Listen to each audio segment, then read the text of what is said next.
নমস্কার বন্ধুরা, আশা করি সকলেই ভালো আছেন। আজকে আমি আমার এই ভিডিওর মাধ্যমে আপনাদের জানাবো কার্তিক দামোদর মাসে ভগবানকে বকফুল বা পদ্মফুল নিবেদনের মাহাত্ম্য। যে সমস্ত ফুলগুলি ভগবানের প্রিয়, যেমন সাদা রঙের ফুল বা কোনো সুগন্ধি ফুল, সেগুলো আপনারা সারা বছরই ভগবানের উদ্দেশ্যে নিবেদন করতে পারেন। তবে ভগবানের বিশেষ প্রিয় কয়েকটি ফুলের কথা বিভিন্ন ধর্মগ্রন্থে উল্লেখ আছে, যেগুলো কার্তিক বা দামোদর মাসে ভগবানকে নিবেদন করলে বিশেষ পুণ্যফল অর্জন করা যায়। যেমন মালতী ফুল, অগস্ত্য বা বক ফুল, পদ্ম ফুল ইত্যাদি। পদ্মপুরাণে এই তিনটি ফুল ভগবানকে নিবেদন করার মাহাত্ম্য লেখা আছে। ভগবানকে অগস্ত্য পুষ্প নিবেদনের মাহাত্ম্য হিসেবে বলা হয়েছে, যদি কেউ কার্তিক মাসে এই ফুল ভগবানের উদ্দেশ্যে প্রতিদিন অর্পণ করেন, তবে চন্দ্র সূর্য যতদিন থাকবে ততদিন তিনি ধরাধামে বাস করতে পারেন এবং 10,000 গোদানের সমতুল্য পূর্ণ অর্জন করতে পারেন।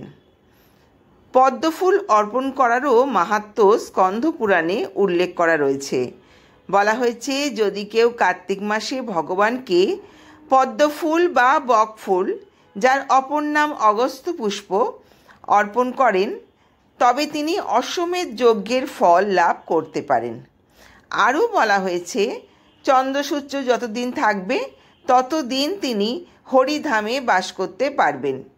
যদি কেউ কার্তিক মাসে ভগবানকে অগস্ত্য পুষ্প, মণিপুষ্প বা বকফুল অর্পণ করেন, কার্তিক মাসে যদি কেউ এই সমস্ত ফুল অর্পণ করেন, তবে তিনি 10 সহস্র গরুদানের সমতুল্য পুণ্য অর্জন করতে পারেন।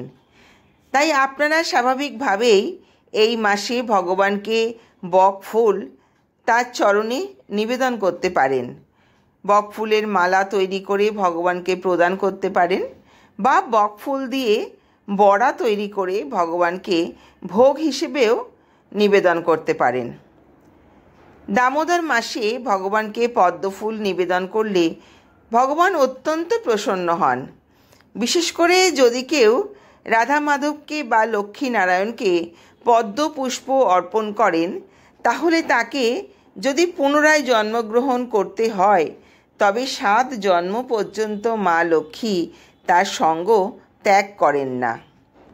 যদিও বিভিন্ন গ্রন্থে বকফুল বা পদ্মফুল নিবেদনের অনেক ফল লাভের উল্লেখ রয়েছে, কিন্তু ভক্তগণ ফল লাভের আশায় ভগবানের সেবা করেন না, শুধুমাত্র ভগবানকে সন্তুষ্ট করার জন্য তার সেবায় নিয়োজিত থাকেন।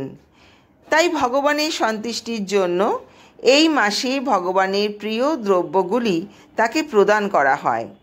যেহেতু দামোদর মাস বা কার্তিক মাস ভগবানের প্রিয় মাস, তাই এই মাসে যত বেশি সম্ভব ভগবানের সেবা করা, হরিনাম জপ করা, দীপ দান করা, ব্রহ্ম মুহূর্তে স্নান করা, আরতি করা, বিশেষভাবে ভগবানের উদ্দেশ্যে তুলসীপত্র বা পদ্মপুষ্প বা বিভিন্ন সুগন্ধি পুষ্প তার চরণে অর্পণ করা। প্রত্যেক মন্দিরে বা তুলসী গাছের নিচে বিষ্ণুর প্রীতি লাভের জন্য দীপ দান করা হয়। পদ্মপুরাণে বলা হয়েছে, এই মাসে ভগবান বিষ্ণুর উদ্দেশ্যে প্রদীপ প্রজ্বলন করলে সমস্ত পাপ নাশ হয়। এই প্রদীপ ভগবান বিষ্ণুর চরণে 4 বার, নাভি কোমলে 2 বার, মুখমণ্ডলে 3 বার এবং সর্বাঙ্গে 7 বার প্রদক্ষিণ করতে হয়। বিভিন্ন শাস্ত্রীয় ধর্মগ্রন্থে দীপদানের বিধি উল্লেখ আছে। দীপদানের সর্বশ্রেষ্ঠ সময় হল সন্ধেবেলা। কোনো কারণে সন্ধেবেলা সম্ভব না হলে সকালবেলাও দীপদান করা যেতে পারে। মাটির প্রদীপ তুলোর সলতে দিয়ে ঘি অথবা তেল সহযোগে প্রদীপ প্রজ্বলন করতে হয়।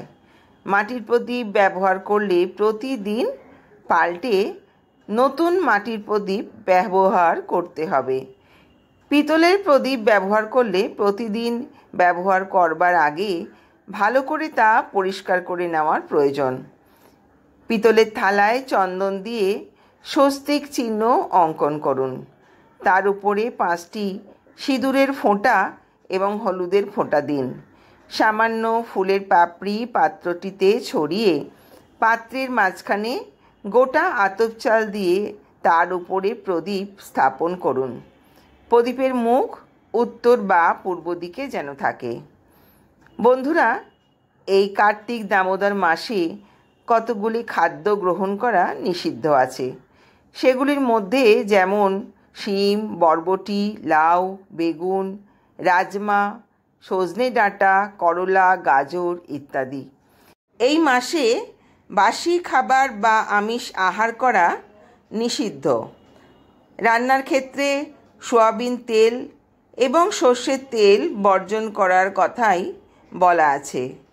এই দামোদর মাসে বেশি বেশি শাস্ত্র অধ্যয়ন করার কথা এবং কার্তিক মাসের বিভিন্ন পৌরাণিক কাহিনী শ্রবণ করা অত্যন্ত শুভ। আপনারা আমার এই চ্যানেলে কার্তিক মাসের বিভিন্ন পৌরাণিক কাহিনী শ্রবণ করতে পারবেন। এইভাবে আমরা যদি কার্তিক মাসটা ভগবানের নাম করার মাধ্যমে অতিবাহিত করতে পারি, এতে আমাদের মানব জন্ম ধন্য হবে। বন্ধুরা, সবাই ভালো থাকবেন, সুস্থ থাকবেন। নমস্কার।